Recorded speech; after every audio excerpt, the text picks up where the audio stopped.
இயேசு கிறிஸ்து நாமத்தில் உங்கள் அனைவருக்கும் வாழ்த்துக்கள். இந்த நாளுக்கு உண்டான ஒரு உயிருள்ள வார்த்தை ஆதியாகமம் 17:2.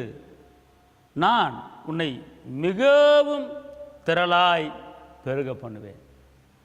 நான் மிகவும் திரளாய் உன்னை பெருக பண்ணுவேன்.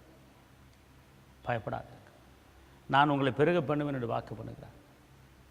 நாளிலே எப்படி பெருக பண்ணுவேன்? திரளாய் திரளாய் பெருக பண்ணுவேன். கைவிடாதவர், மீட்பர், இரட்சகர், வெற்றி வேந்தன், விடுதலை நாயகர், உங்களை ரொம்ப அதிகமாக பெருக பண்ண வைக்கிற கர்த்தர் பெரிய காரியத்தை செய்ய போகிறார். அதனால் பெருக்கத்தின் தேவன் உங்களோடு இருக்கிறார்.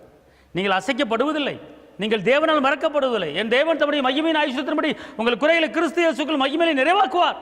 பழையவைகள் ஒளிந்து போயின, எல்லாம் புதிதாயின. கர்த்தர் பெரிய காரியத்தை உங்களுக்கு செய்ய போகிறார். அதனால் உங்களை பெருக பண்ணுகிற கர்த்தர் திரளாய் பெருக பண்ண போகிறாரு. கலங்காதிருங்க, கலங்காதிருங்க. என் வாழ்க்கையில் ஒரு பெருக்கத்தையும் பார்க்கல.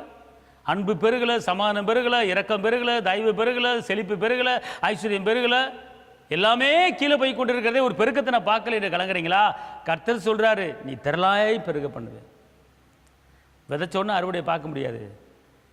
வாக்குத்தத்தங்களை விதைங்க, வாக்குத்தத்தங்களை பேசுங்க, வாக்குத்தத்தங்களை அறிக்கையிடுங்க, அது உங்களுக்கு நடக்கும். லூக்கா 8:11 தேவனுடைய வசனம் விதைன்னு சொல்லப்பட்டிருக்கு. விதைங்க, வார்த்தையை விதைங்க.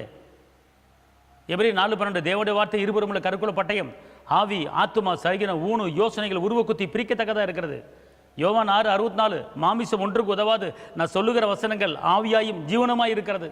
ஏசாயா 55:10-11 வானத்திலிருந்து மழை பெஞ்சு பூமியை நனைத்து விதைக்கிறவனுக்கு விதையும் புசிக்கிறவனுக்கு ஆகாரத்தை கொடுக்கிறது எப்படியோ அப்படியே என் வாயிலிருந்து புறப்பட வசனம் இருக்கும். அது வெறுமை என்கிட்ட வராது, நான் அனுப்பின காரியம் வாய்க்கும்படி வாய்க்கும். அப்படிப்பட்ட வாக்குத்தத்த வசனங்கள். அப்போ இந்த வாக்குத்தத்த வசனங்கள் உங்கள் வாயில் இருக்கணும், உங்கள் இதயத்தில் இருக்கணும், உங்கள் பேச்சில் இருக்கணும், உங்கள் நாக்கில் இருக்கணும், உங்கள் உதரில் இருக்கணும், உங்கள் எண்ணத்தில் இருக்கணும், நினைவில் இருக்கணும். இதையே ஆசைப்பட்டு கொண்டிருங்க, இதையே நினைத்து கொண்டிருங்கள். இதையே சிந்தையில் நினைத்து கொண்டிருக்கும் போது எந்த நினைச்சு வாக்கு தத்துவத்தை பேசினீங்களோ அது உங்களுக்கு விளையும். வசனங்களை விதைச்சிருங்க, உங்களுக்காக, உங்கள் குடும்பத்துக்காக, பிள்ளைகளுக்காக விதைங்க. நான் பிள்ளைகளின் சமானத்தை பார்ப்பேன், விதைச்சு பாருங்க. என் பிள்ளைகளுக்கு கர்த்தரத்தில் அடைக்கலம் கிடைக்கும், விதைச்சு பாருங்க. நான் பிள்ளைகளின் சமானத்தை என் கண்ணு பார்க்க விதைச்சு. இதெல்லாம் நீங்கள் சொல்லும்போது கண்டிப்பாக இந்த வாக்கு தத்துவம் உங்கள் பிள்ளை வாழ்க்கையில் நிறைவேறும், நீங்கள் நல்லா இருப்பீங்க. அதனால் வாக்கு தத்தங்களை பேசுங்க, அறிக்கையிடுங்க, பெரிய காரியத்தை பாருங்கள். தேவனுக்கு மகிமை. உங்களுக்காக ஜெபிக்கிறேன். தகப்பனை இயேசப்பாவை நன்றியோடு துதிக்கிறேன், ஸ்தோத்திரிக்கிறேன். உன்னதரைமை துதிக்கிறேன், உயர்ந்தவரைமை துதிக்கிறேன், அற்புதரைமை துதிக்கிறேன், அதிசயரைமை துதிக்கிறேன், கரம் பிடித்தவரைமை துதிக்கிறேன், ஜீவனுள்ள தேவனைமை துதிக்கிறேன், ஜீவாதிபதியமை துதிக்கிறேன். இந்த வார்த்தை கேட்குற ஒவ்வொருவரையும் ஆஸ்வத்தி பெருக பண்ணுங்க. இரத்த கோட்டைகளை மறைத்துக்கொள்ள வாக்கு தத்தங்களை நிறைவேற்றுங்க. வாக்கு தத்தம் ஆண்டவர் முக்குள் ஆம் என்றும் ஆமென் என்று இருக்கிறது கண்டிப்பாக நிறைவேறும். நீங்கள் அப்படி செய்ய போகிறதுக்கு நன்றி. காத்துக்கொள்ளுங்க, பலப்படுத்துங்க. இயேசுவின் நாமத்தில் பிதாவே ஆமென். கர்த்தர் உங்களை ஆஸ்வதிப்பார். ஹல்லேலூயா. தேவனுக்கு மகிமை. பெரிய காரியம் நடக்க போகுது.